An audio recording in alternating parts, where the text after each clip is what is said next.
لو انت عايز تنمي اللغة لما تيجي امريكا وتطور من نفسك وتتعلم انجليزي اكتر، او لو انت جاي امريكا وما عندكش حرفة معينة او ما عندكش شغلة معينة وناوي ونفسك تشتغل شغلة انت كنت بتحلم بيها وبتحبها، في الفيديو ده هوضح لك ازاي انت ممكن تنمي اللغة وتشوف السوق والماركت اللي في امريكا محتاج شغل ايه ينفعك وينفع اسرتك، ومن خلاله هتدمج نفسك في المجتمع وتقدر تعرف السلوك والعادات والتقاليد والنظام، وتكسب فلوس داخل المجتمع زيك زي اللي متربي في المجتمع، وزيك زي اللي عاش حياته كلها في المجتمع هنا، وزيك زي اللي درس اصلا وعاش حياته من الاول هنا في المجتمع. انت ممكن هنا تدرس حياتك كلها وتشتغل شغلانة تانية خالص انت بتحبها. فانت ممكن تيجي من بلد تانية وتكون انت اصلا ما عندكش مهنة، زي مثلا وليكن انا جاي من بلد وكنت دكتور ومش مؤهل ان اكون دكتور هنا نظرا للدراسات المختلفة، ونفسي اشتغل في مجال مختلف، او نفسي اشتغل في نفس المجال بس مش شرط اكون دكتور. ازاي اطلع شهادات؟ ازاي ابقى مؤهل؟ هعرف هقبض كام؟ مين اللي هيساعدني؟ الكورسات هتاخد وقت قد ايه؟ محتاج ان انا بسرعه اطور من نفسي. كل الحاجات دي هوضحها لك في الفيديو دوت. تابعني واتمنى ان الفيديو يعجبكم. تحياتي ليكم.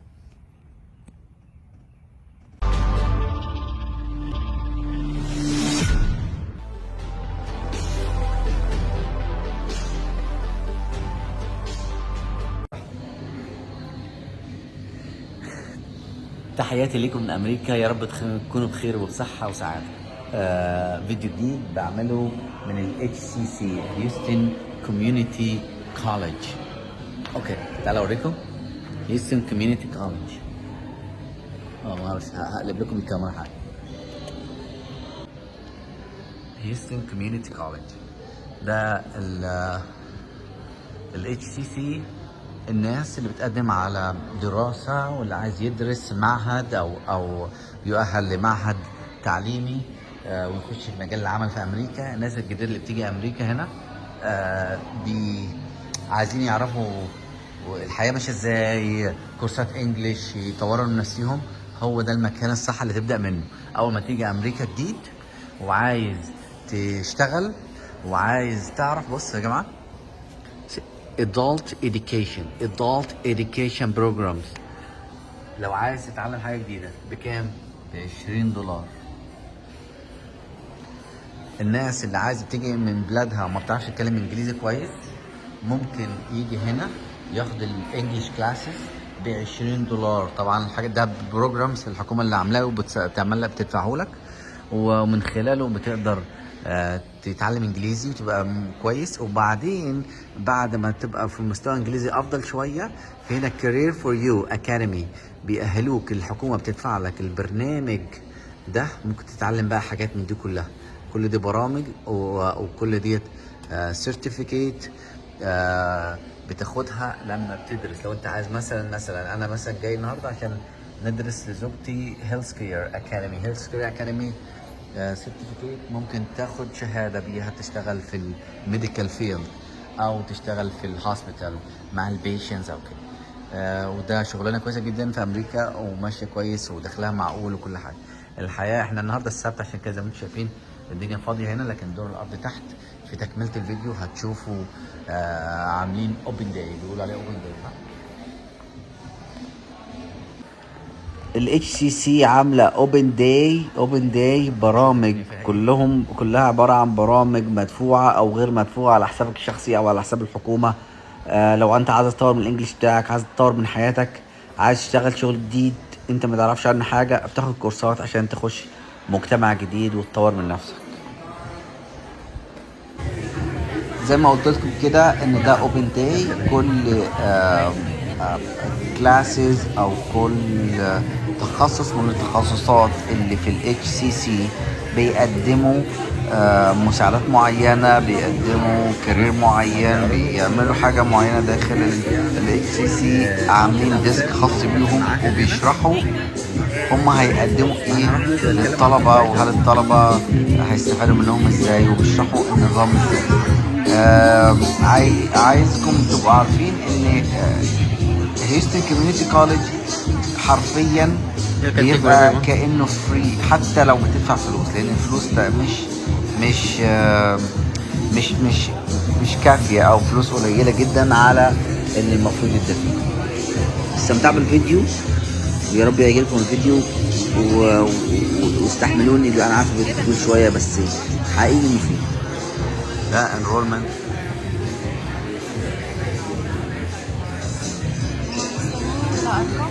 دول الانرولمنت اللي بيسجل الاسماء. تعال بس نتكلم مع ادفايزر.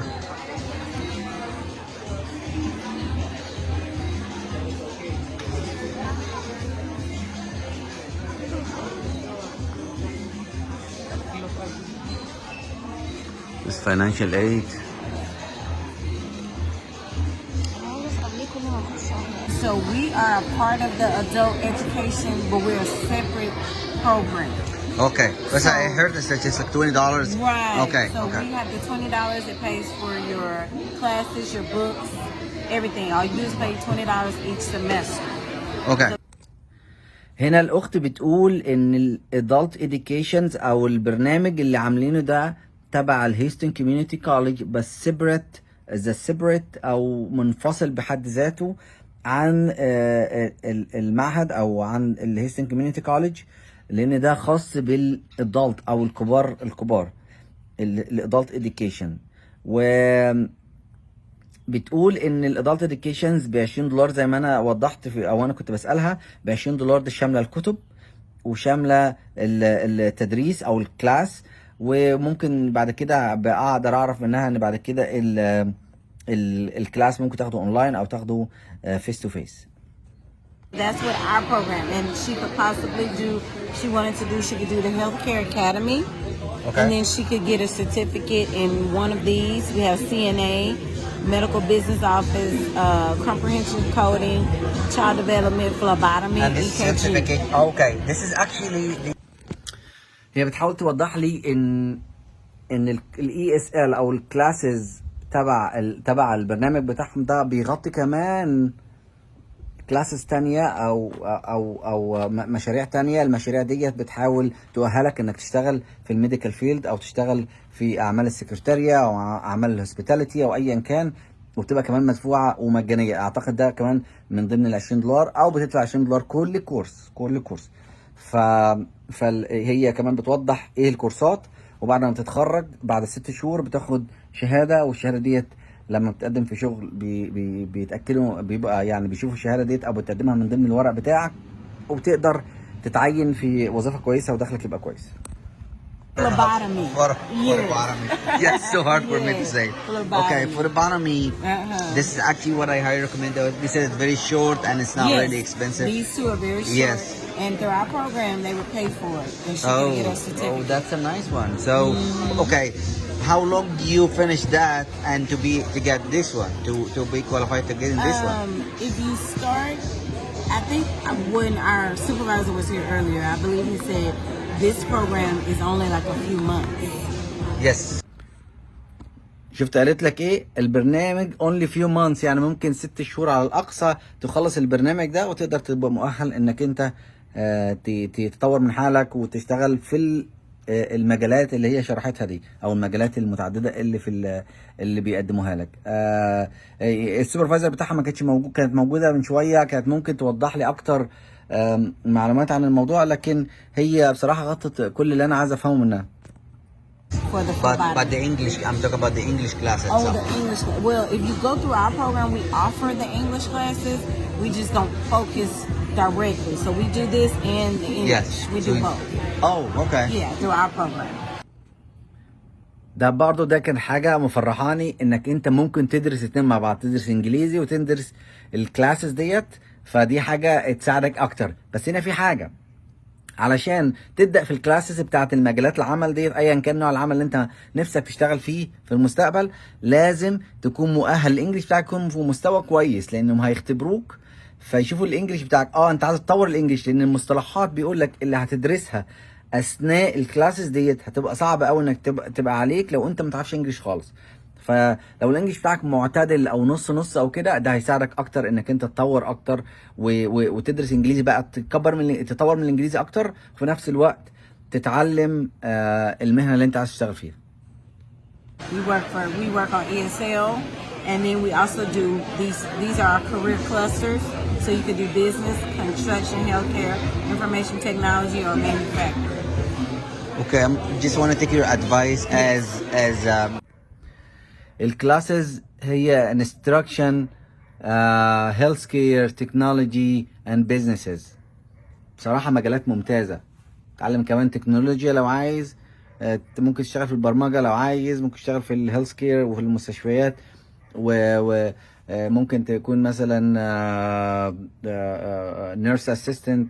ممكن اصلا لما تشتغل كمان تبقى نيرس اسيستنت ممكن تخش مدرسة والشغل بتاعك يقدم لك في المدرسة على حساب الشغل وتبقى نيرس ممرض، والممرض او ممرضة دخلهم كويس قوي كمان. فابدأ كده وفكر في اللي بقول لك عليه. A good advisor. I'm sure you're gonna be fantastic. So, why you highly recommend a certification or certificate on the market? Oh, okay. So which one? So I would say healthcare. A good one is also the cybersecurity with computer and the business technology. That's a really good one too. Business or healthcare, because there's And I think she is excited about healthcare. Yeah, and she could do possibly and get her certificate in here, and then you're more marketable when you have that. Yes, certificate. that's what I'm thinking. Mm-hmm. Yeah, because you're not just like I think it's called like a personal something. You could do this, and you're more marketable with that certificate with the phlebotomy. Okay. Oh, yes, that's what I'm thinking. Mm-hmm. So right now she can keep doing what she does in the education, ESL, and our program, and I program. Yes, and since she's already an HCC student, that's because that means she already has her W number and all. Yes, that. correct. She could get registered. They're registering students to start upstairs in room 302.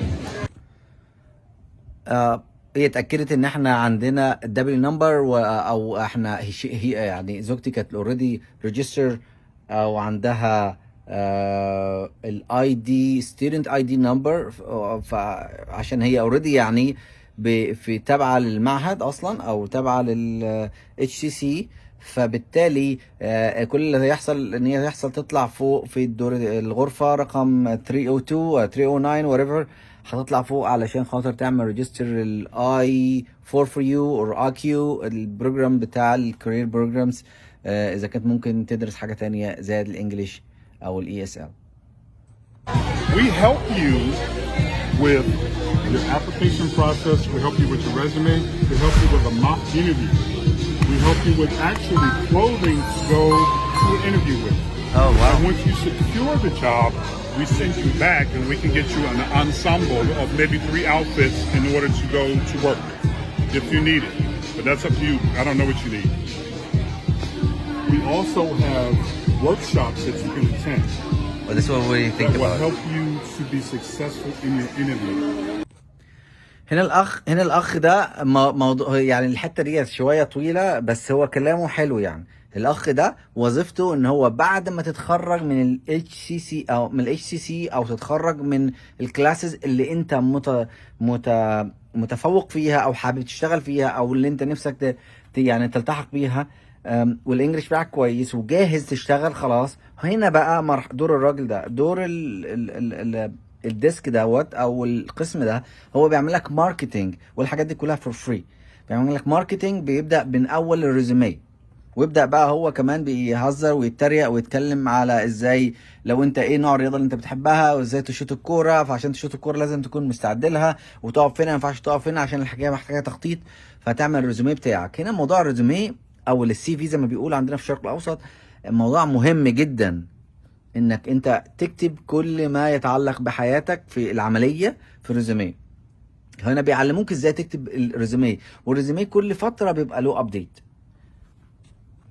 Because if you get an interview, that's a big deal. Right. What's your favorite sport? Soccer. Soccer?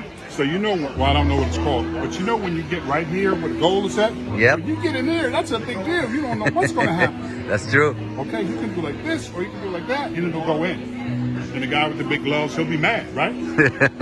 But if we can get you into by the neck, you're going to get that job. You're going to get that job. So you have to come to us in the beginning of your career, and we'll start building your resume. We'll set it up for you. Now, are you an F1 student? She's actually ESL student here. Okay, good. So come to us. We'll start setting up your resume, and we'll start exploring what type of jobs you can get. And once you get ready to finish your certificate program and degree program, we can introduce you. Okay. زي ما الاخ قال كده، اول ما هتخلص الشهاده تبقى مؤهل. لو كنت F1 فيزا، اللي جايين على فيزا اصلا من الشرق الاوسط، او جايين من دول الاوروبيه او اي دوله تانية وجايين يدرسوا هنا في امريكا وعلى F1 فيزا، وخلصت البرنامج بتاعك وعايز تشتغل في امريكا، ده الموضوع برضو محتاج منك انك تبدا من اول حاجه الريزومي، وبعدين هم بيقدموك لصاحب العمل. هم كمان بيقدروا يوظفوك او يشوفوا لك اماكن العمل اللي ممكن تقدم فيها، او هم كمان اللي بيقدموا لك، فبتقدر من خلالهم تلاقي الشغل اللي انت عايزه. فتبدا الجزء ده مهم جدا، انك انت تقدم ورقك ليهم او تقول لهم انا بحب اشتغل في كذا، فهم يوجهوك على الاماكن معينه اللي ممكن تقبلك، والانكم كام او الدخل يعني هيبقى كام، وحياتك هتبقى شكلها ازاي، وكلام من ده. وبيجهزوك للانترفيو، او زي ما بيقولوا هنا في امريكا الانترفيو او الانترفيو. تروح الانترفيو وانت جاهز 100%، وعندك ثقه في نفسك ومش عارف ايه، ومدعمينك وكده، وانت بتبقى جاي من خلالهم. هم كمان بيأثروا على الشركات دي ان هم تقبلك في الشغل ده، لان هم برنامج تبع الحكومه. والشركات ديت لما بتقبلك بيبقى مصلحه للشركات دي كمان، لانه بيبقوا مشتركوا في برنامج معين تبع الحكومه، فده بيخفض لهم شويه في الضرائب. فبرضه هنا في شويه ذكاء هنا في الموضوع ده. We can introduce you to your employer. Most students get their jobs before they graduate. ده بيقول لك ان بعض الناس بتاخد الشغل، بنقدر نشغلهم حتى قبل ما يتخرجوا. يعني بقى في مرحله التخرج ممكن نلاقي لهم الشغل قبل ما يتخرجوا، وده حلو قوي برضه. Companies have come out, they've interviewed, right? They've come out and they've interviewed the talent. Yes. And they've hired the students before because they know what they're getting from Houston Community College. They're getting seasoned, ready to go talent. I think I need to do a commercial or something. Yes, so you are a fantastic. I don't know. But that's what. راجل فعلا so funny. بيعرف يتكلم كويس، بيعرف يشرح مكانه، ويعرف يشرح ازاي بيقدم شغل مظبوط اللي بياخد عليه اجره. صراحه راجل كان جميل ودمه خفيف، وكمان الناس اللي جنبه مبسوطين منه قوي. هو كمان بيهزر، بيقول لك ان المفروض اعمل دعايه واعلان في شركات، او اعمل دعايه واعلان لشركات معينه زي اللي بيطلعوا في الاعلانات يعني. We do. That's fantastic. Okay, we actually looking for her to get a summer classes to found a good career for her. We especially we're trying to get a medical field, something like a short classes for her to start on it, because she is just come from overseas. Her English is just a limitedness. Right now, she's taking the ESL. And I would say, let me cut you off. Okay. I would say this. I am not sure if short classes are good for someone with an English impediment.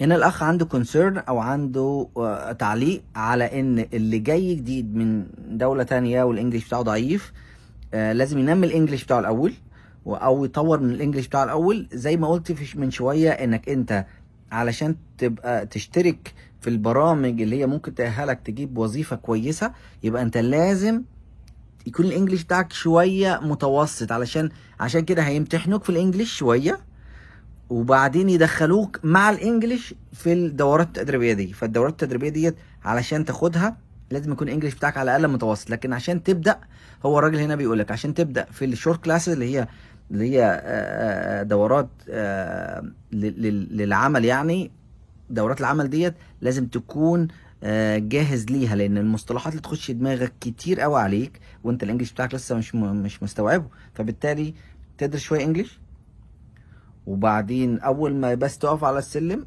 يمتحنوك او يتاكدوا ان انت بقيت تمام.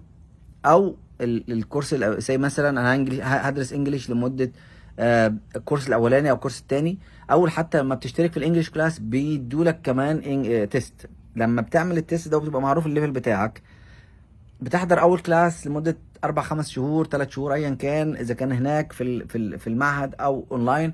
وبعدين خلصت الكلاس الاولاني ولقيت نفسك كويس، تعرف تتكلم وتفهم المدرسين كويس وزمايلك في الجروب، في الحاله ديت بتقدم على البرامج التدريبيه ديت عشان تقدر تتعين وتكمل في البرامج التدريبيه وفي الانجليش كلاس ان ذا سيم تايم في نفس الوقت. الحلو في الموضوع ان هم فعلا زي ما قلت قبل كده، ان هم ممكن يعينوك في شغلانه ووظيفه اللي انت بتدرس فيها حتى قبل ما تتخرج فيها، لان هم عن طريقهم هم بيقدروا يثبتوا او بتجيب ورق من عندهم تثبت انك انت بتدرس الكورسات الفلانيه ديت والشهاده بتاعتك على وشك التخرج.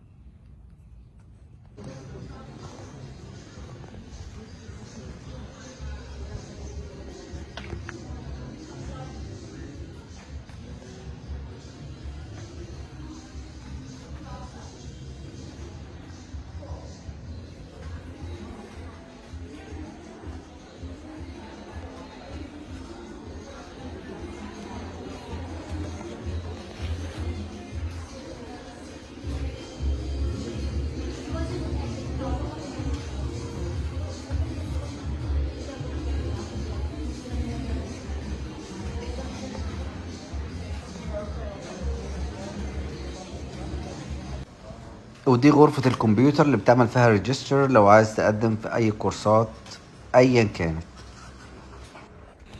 تعالوا بقى اوريك المكتبة داخل ال HCC، مكتبة للطلبة كبار او صغيرين. عايز كمان انوه عن حاجة تانية خالص، الناس مش عارفة، ده واحدة محجبة دي اعتقد، ان ال HCC او الهيستن كوميونيتي كوليدج ده موجود على مستوى الولايات كلها. بس طبعا هنا هيوستن كوميونيتي كوليدج ممكن تلاقي مثلا باسم المدينة اللي انت عايش فيها في اي ولاية مختلفة هتلاقي حاجة اسمها كوميونيتي كوليدج. كان موجود في كاليفورنيا نفس القصة بالظبط، وبيدعموا جامد جدا وبيقدروا يقفوا جنبك جامد جدا. والطبيعي ان الطلبة بعد الثانوية العامة بتاخد 2 years في الكوميونيتي كوليدج وبعدين بيخشوا الجامعة بعد كده. 2 years تقريبا بيبقوا حرفيا فور فري، بيدفعوا رسوم بسيطة جدا. الكلاسز اللي هي للناس اللي بتبني نفسها ان انجليش او الناس اللي عايزه تطور من الانجليزي بتاعها، دولت بيبقوا جايين من اوفرسيز او جايين من مثلا من بلاد مختلفه، يعني ايا كان نوع البلد ايه، وما بيتكلموش انجليزي كويس، فبيجوا ويروحوا ياخدوا على حسب الولايه ياخدوا كورسات. هنا الكورسات بتاعت الادلت اديوكيشن او الكلاسز الانجليش كلاسز للمحو الاميه عندنا في بلادنا، ديت موجوده تبع الهيستن كوميونيتي كوليدج. كان في كاليفورنيا كانت اسمها ادلت اديوكيشن او كانت اسمها ادلت سكول، فكادلت سكول ديت معروفه على كل الولايات او ادلت اديوكيشن. لو انت بتيجي بتشوف الحاجات دي كلها وبتقدر تستفاد من البرامج دي. في نهاية الفيديو بتمنى الخير لكل الناس وبتمنى السعادة لكل الناس، واتمنى يا رب اسمع عنكم خير دايما، ويا رب تطور، وبحب الخير لكل الناس فعلا حرفيا. انتوا ناس محترمين، واللي بيشوف الفيديوهات ده ناس محترمة جدا ويستاهلوا كل خير.